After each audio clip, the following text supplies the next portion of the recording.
The Amanda Project by Melissa Kantor and Amanda Valentino. Chapter 21. The first thing I did when I got home was race upstairs, shut my door, and lock it, like I was being chased or something. Then I sat on my bed and stared at the envelope. Roger. There was the familiar downward swoop of the R, the little twist in the G. I'd never thought of my mom as having particularly distinctive writing, but now I realized just how familiar it was, like her voice or her face. It was unique. It was her. I slid my finger under the flap. Maybe because they had gotten wet since being opened, the paper stuck a little and then tore. I wasn't worried about Thornhill noticing, though. At some point I realized he was never going to be getting this back. Inside was a single sheet of paper with the logo in the corner. It might have been torn from one of thousands of identical pads we have all over our house.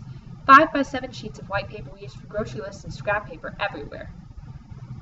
Roger, I have to leave town, and I need you to look after Callie. As you know, for her own safety, I can't tell her goodbye. I love her so much, Roger. If there's any way for you to keep an eye on her, to let her know how much I love her, I would be so grateful. Underneath, my mother had signed her name, the broad U dwindling down to a jagged line as it ran almost to the end of the page. I raised my eyes, but my room, the most familiar place in the world to me, suddenly felt strange. It was a place I'd never been before. My mother was alive. She was alive and she loved me. She had to leave town. For her own safety, I can't tell her goodbye. I wanted to run, singing down the stairs and into my dad's workshop. She's alive, Dad! She's alive!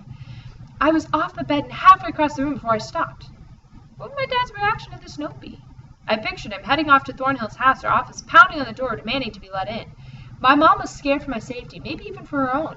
What would happen if my dad caused a scene and someone overheard? Someone who wanted to know where she was. For some reason, my mom hadn't told my dad she was going. Maybe he needed to be protected too. Maybe so protected he couldn't even know. For a second, I stood there, my eyes on the door, the note in my hand. My mom hadn't wanted to tell my dad. Was it okay for me to tell him? What if something really bad happened? What if he could get hurt, or she could? Slowly I made my way into the hall, then into my parents' room, where I opened my mom's closet and stepped inside. The first thing I noticed was the smell. My mom always wore the same perfume, Channel No. 5, and every one of her shirts and sweaters must have had a touch of it. I stepped up to a wall of suits and blouses and breathed deeply. It was like she had just taken them off. She loved me. My mom loved me. She hadn't wanted to leave. She had to leave. As I touched first one skirt, then another, then moved from the shirts to the sweaters to the jackets and shoes, I felt like I was going through a photo album of my mother. Snap! Here she was, dropping me off at school. Snap! Here she was coming in the door after work. Snap! Going out for dinner with my dad. Snap! Working in the garden. Snap! Cooking dinner. Snap! Dancing around the kitchen to some old cheesy song on the radio. Snap! Snap! Snap! It had been so long since I'd let myself think about my mom, I hadn't realized what a struggle it was to block her out of my mind until I stood there, crying, letting memories of her wash over me. For the first time since October, I felt truly happy. Because there was one thing I knew for sure, and that was this, that if my mother hadn't wanted to leave, that meant she would try to get back. My good mood didn't last as long as I thought it would. By evening, my mind was full of all kinds of horrible thoughts. Why had my mom had to get away? Was she being chased? And if she was being chased, did that mean she might already have been caught? Thought made me literally ill, and a couple of times I was sure the images in my head were going to make me throw up. When Kelly called at 5 to find out what I was wearing and to see if I had something green she could borrow, it was all I could do to hold up my end of the conversation. Mostly I just said, and yeah, not really. Well, I tried to think of how to get out of going to Liz's party. I mean, how was I supposed to act normal when my brain was in the process of short-circuiting? But somehow, my lips couldn't utter the sentence, I think my mom is running for her life, and I found myself agreeing to be at Kelly's by 8:30, which is when Heidi's mom and me picking us up. The sea green t-shirt with the tight long sleeves and belt at the wrist I'd planned to wear to Liz's party to cover my tattoo was in the hamper, and none of my other green clothes were going to cut it. I had an old green sweater that was kind of bulky, and I wore it sometimes on super cold days, but it wasn't exactly hip party wear. I had a green tank top that was flattering, but hardly warm enough for mid-March, and would not cover the bear. Should I just bag wearing green? As I stood in front of my dresser, the drawers spilling their contents over the sides from my frantic search for green clothing, it occurred to me just how stupid this whole "we're all wearing green" thing was. I mean, me, Heidi, Tracy, and Kelly, we weren't a soccer team, we were a group of friends. Why should we wear the same color to a party just because Heidi thought it was a cool idea? Would it really matter if I showed up at Liz's party in red or blue or orange? But then I thought about walking through Liz's front door with all the other I-girls in green and me not in green. I thought about how the people would think I wasn't on the inside. Maybe they'd assume that Heidi hadn't told me about the nice color scheme and purposely shut me out because the three of them were planning to dump me. And what if Heidi was mad that I ignored her idea and then decided to ignore me? And what if, because how Heidi was acting, everyone else decided to ignore me?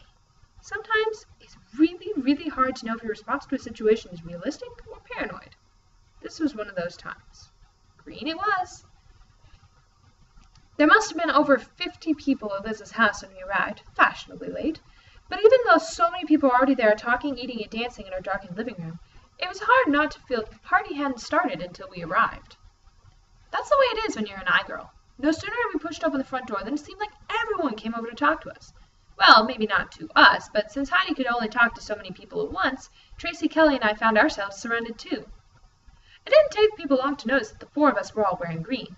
I'd done the world's tiniest load of laundry that evening and washed my green shirt drying in the blow dryer, which I wore with a green and blue plaid miniskirt and my Ugg boots. Basic.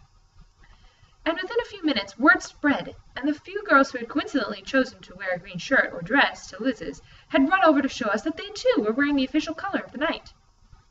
Heidi hugged some of them and said that was so awesome, and then that they were wearing green too, and others just got a lukewarm cool, or yeah, I see, when they pointed out to her that they were hip to the color scheme. Even though I've known her all these years, I've never figured out if there's any logic to who gets the nod and who gets the deep freeze from Heidi. I wondered if Amanda could come up with a program to run the numbers on that. The three of us made our way to the den and set up camp on the harbor's sofa. Liz came over to say hi, and it felt a little bad. I mean, it was her party and her birthday. Shouldn't we have been the ones to go over to her? But if anybody other than me thought it was weird that the hostess was playing court to someone else at her own party, they weren't indicating it, and Liz certainly wasn't complaining. Heidi launched into a funny story about a fan asking her mother for an autograph, and someone brought me a cup of Diet Coke. A bowl of chips appeared on the table in front of us, and soon more than half the party seemed to have moved into the den to sit near Heidi. Even though I'd been so worried about my mom earlier, when I was sitting there and obsessing about her, I started to feel okay. My mom wasn't the running for her life type. My mom was the taking care of business type. She'd gone off to do something, not have something done to her. She was going to do something, and when it was done, she would come back, and everything was going to be the way it had been. I was sure of that. I could feel it. I finished my soda and whispered to Kelly I'd be back in a few minutes. Lee was in the kitchen wearing black jeans and a dark red rugby with a yellow stripe across the middle. I hadn't been looking for him exactly, but when I saw him sitting on the counter, I got this warm feeling in my chest, like the night so far had been a question, and he was the answer. Keith was talking, and while he listened, Lee threw a pretzel nugget up in the air and caught it with his mouth. Then he saw me and smiled, holding it between his teeth to show me what he'd done. The smile I gave him felt lit with the joy of my mom's note. "Nice catch," I said. He bowed his head and then gestured for me to come over to where he was sitting. He put his hands on my shoulders. "Hey," he said. "Lee has beautiful eyes, and sometimes he looks at me like the two of us are the only two people on the planet." Keith whistled. I noticed he was wearing a pale green sweater, and I wondered if Heidi had told the guys to wear green too, only Lee hadn't obeyed her. "Get a room," Keith said, and I could feel myself blush again. I turned around so Lee could casually drape his arms around my neck. "Get a life, Harmon," Lee said. I closed my eyes, leaning back against Lee and feeling relieved that I'd never told him how upset I was about my mom. Because a cute, popular guy like Lee probably wasn't dying to have a girlfriend who has not only got semi-frizzy hair and a body that on a good day is only so-so, but also has got an emotional wreck. And now the whole thing was moot. My mom was going to be okay, and Lee had never even had to know there was anything weird happening in my life. When I opened my eyes, Lexa Booker and Maddie Harper came into the kitchen. "Hey," said Lexa. She didn't say it directly to me so much as she said it in my general direction. I knew she did that so if I ignored her she wouldn't look stupid for having talked to me. "Hey," I said back. The truth is, Lexa and Maddie can be kind of annoying sometimes, but I couldn't bring myself to ignore someone, even someone who was prepared for me to ignore her.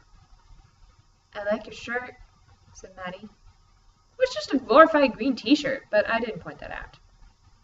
"Thanks," I said. Maddie was wearing a black, low-cut paper-thin tee that I thought was kind of tacky, so I didn't return the compliment. She poured 2 cups of Diet Coke, then stood in the middle of the kitchen uncertainly, like she wanted to stay and talk, but thought maybe she should just go. I knew Heidi would have let her just wait, feeling uncomfortable until she finally got embarrassed enough to leave. And the truth was, I was kind of hoping she'd go away. But I couldn't just let her stand there. "How's it going?" I asked. "Okay," she said. I hadn't realized how clenched she'd been until she relaxed. Extending her leg and putting her hand on her hip, she stood where she was like she belonged there.